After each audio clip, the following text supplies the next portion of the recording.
we're going to kick off this deep dive with an actual audio excerpt from the source material.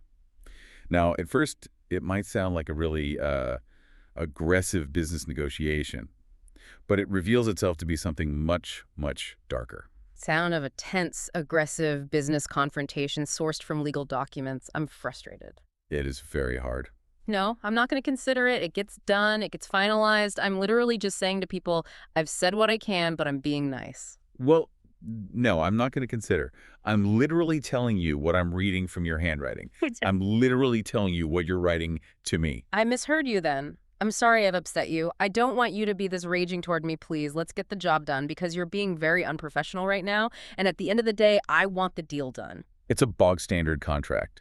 The fact is, it's a bog standard contract. Yeah, and that clip, it isn't about bog standard contracts at all. It's the end result of 6 months of systematic psychological warfare. It's the sound of an extortion attempt succeeding. And our mission today is to unpack this exhaustive timeline that you've shared with us. It details the complete destruction of a successful small business, NSFW Events, and the terrorizing of its owner, Jess, over 6+ months. And we have to be really clear. You're going to see that this is not just some business dispute. This is a case file. It involves economic sabotage, extortion, organized crime, and just a shocking pattern of institutional failure. We're going to trace this whole conspiracy from the early days of smear campaigns right up to this terrifying pivot into physical violence. And we need to name the primary conspirators because their roles are really distinct. Right. You have the direct competitor, Isadora Van Camp of Purr Parties, the key coordinator, Matthew Chandler, who also goes by Paul Bradbury from the Between Friends wine bar, and then the crucial insider, Carly Taylor. This deep dive is about how a business hit became a literal terror campaign. So if you look at the timeline from mid-2023, the motive is just. It's crystal clear. It's economic. It's always about the money. Always. Jess launches NSFW events. These are super popular functions like Crave, Berlin, XXX, and she has this immediate, massive success, and that success is a direct threat to the established competitor, Isadora Van Camp. And the sources show this wasn't Isadora's first time doing something like this. The strategy she used against Jess, it was a carbon copy of a previous campaign. Identical. What does that look like? It's aggressive. We're talking 30 to 40. He actually warned Jess. You warned her. Yeah, he told her, quote, "Be careful, eyes on you, you're next." I mean, talk about a chilling premonition. It started almost immediately, not with a direct attack, but with infiltration. That's right. In early 2024, Carly Taylor joins Jess's team as a consent angel. She's in the perfect position. She gets access to guest lists, team dynamics, everything. And here's the link, the crucial detail. No one knew that Carly was the ex-girlfriend, and at the time, a current employee of the other competitor, Matt, from the wine bar. Never disclosed. So you have an insider, working for the competition, feeding them information. It was the perfect setup for targeted sabotage. And things turned from, professional rivalry to something physical very quickly. Isadora actually crashed one of Jess's events. Uninvited. And when her associate, a guy named Shane, was asked to leave, the threat was explicit. He said, "If you don't let me back in, Isadora will come after you." So we're already moving beyond just bad reviews online. Which came next? The public smear. June 25th, 2024. A huge Reddit post seen by over 20,000 people. This is where the coordinated online harassment really kicks off. But the real shift, the really dark turn, came on August 4th. Isadora posts this image of an Olympic shooter, and the text with it says, "A lesson in fuck with me and find out." I mean, that's it right there. You're introducing weapon imagery. You're introducing the threat of violence. The game has completely changed. So if Isadora was the motive, Matt or Paul, he became the project manager. He's the one who bridges the corporate spat to the organized criminal action. And his role is confirmed from August 2024. Yeah, he later admitted it. He said he, Isadora, and Carly were, quote, calling around trying to get dirt on Jess. And what'd they find? Nothing. Absolutely nothing legitimate. And that's the key. Because they couldn't find any real dirt, they just shifted to manufacturing lies. And then they outsourced the whole thing. To who? To professional intimidation specialists. We've got audio notes from Carly threatening she would basically destroy me.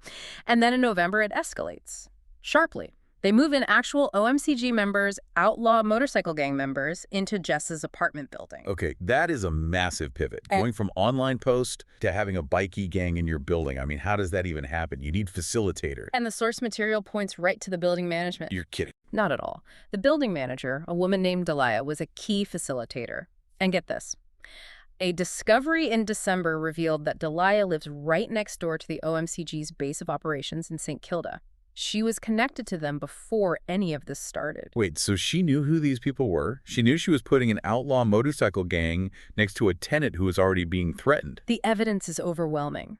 When Jess identified the new guys as OMCG, Delia's response was, it's just stunning. She said, they need to make money somehow. What? That's basically sanctioning it. She's siding with criminals over her own tenant. She effectively greenlit the entire operation. And that failure set the stage for everything that followed. The whole campaign kicks off after a guy threatens Jess in her building lobby in November. The concierge watches her leave under duress with this man. And does nothing. Performs absolutely no welfare check, no follow-up, nothing. And that sent a very clear signal to the conspirators. This building will not protect her. The institution failed at the very first test. And the methods they used, this was not just simple harassment. This was sophisticated psychological warfare. Let's talk about the technical side of it first. Yes, the level of sophistication is, frankly, it's terrifying. The sources talk about this first very odd event in early December. Jess is hiding in her locked apartment. Okay. And she hears multiple men's voices and footsteps. Inside. Inside the locked apartment. How is that possible? Signal jammers. That's what the later investigation confirmed. They used signal jammers to disable sensor lights, and they actually hacked into her pet camera. Hold on. Signal jammers. Yeah. That's not something your average criminal just has lying around. That's federal crime level tech. Exactly. This shows you the coordination, the funding behind this whole operation. It was a full-scale surveillance opt-in designed to destroy her sense of safety. And the intimidation tactics escalated right alongside the tech. It all came to a head on her birthday. Of all days, December 8th. It did. The main occupant, one of the OMCG guys, he casually places a gun on her couch, right on the couch, and says to her, "You wouldn't want a madman running around the building with a gun." My God. The sources say she just had to laugh to de-escalate. What else do you do? And right after that, they force her to go with them to Brighton. It has all the elements of a kidnapping. That was so traumatic that her first housemate just fled. Gone within a week. So the escalation is working. But then in February, there's a breakthrough, a confession. The smoking gun. During a conversation, the ringleader, Mohammed Al-Ahmedine, he goes by Moe, he's forced to admit what's really going on. What does he say? He confirms the link to Isadora from Purr Parties. And then he says it explicitly, it's in the audio, they were sent to harass her. It's the direct link. The business competitor hired organized crime. And even during that confession, the psychological games continued. Oh, absolutely. He follows it up with this sick joke, a threat, really. He says, what are we going to do with her? Maybe we should sell her. Human trafficking. And then just boasts about we are violent and we control you completely. The control was absolute. When Jess tried to set a simple boundary over text, the retaliation was immediate. And brutal. Mid-March, another patch number chainsaw to her door. Good chainsaw. A chainsaw to her front door. That was the final straw. Her second sees them hiding from a police raid, and he's gone. The isolation was complete. She was totally alone. The fact that this went on for months, it just screams institutional breakdown. We have to look at the police response to all this. Violence, guns, kidnapping.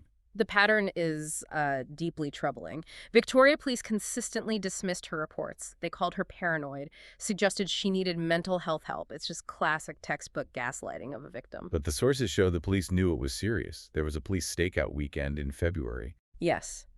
They conducted surveillance for over 9 hours. And during that stakeout, they witnessed guns on the floor inside the harasser's apartment. They saw illegal weapons. They saw them. And this is the part that is just impossible to understand. Despite witnessing felonies in progress, they made no arrests. Nothing. The harassment just kept going. It's either profound incompetence or something much, much worse. And it didn't stop at negligence. It became active discouragement. In August, police do a welfare check, and they try to kick down her barricaded door. The door she barricaded to stay safe from the criminals they refused to arrest. And then, the critical moment. The officers turned off their body cameras. That is the definition of a cover-up. It is. And after that, they directly threatened her, saying, "You'll just have to consider your safety if you make that police report." The people meant to protect her were actively telling her not to report the crimes against her. So with no hope of protection, the conspirators go in for the kill, the economic kill. Immediately, the harassers who'd been temporarily removed reappeared outside her building, Proving he controlled them. proving he held the leash. At the same time, Carly, the insider, she creates up to 8 fake Reddit profiles, sock puppets spreading lies that just ran off with money. The posts reached over 50,000 people. And another institutional failure? Reddit banned Jess, the victim. Reddit banned Jess, the victim, but protected the fake profiles spreading the lies. The digital world failed her, just like the physical one had. And even though her last event was still a success, the brand was destroyed. The threats were constant. She had to pause the business and then close it for good. The campaign succeeded. She lost everything. So with the business gone, the new goal becomes stopping her from taking legal action. They have to neutralize her as a witness. And they use the building management to do it again. A 3-stage strategy. First, Delia discourages her from reporting. Second, they offer a cheap deal to break her lease, just to get her out quietly. When that fails, stage 3 begins. The manufactured eviction. How did they manufacture an eviction? It's fraud. The new management, Raj Malvern 1, they deliberately delay sending her payment information for about 20 days. Then they add a completely fabricated $1,000 charge to her balance. Making it impossible for her to pay, given her situation. Exactly. And then they immediately serve her with an eviction notice for late payment. It was a setup.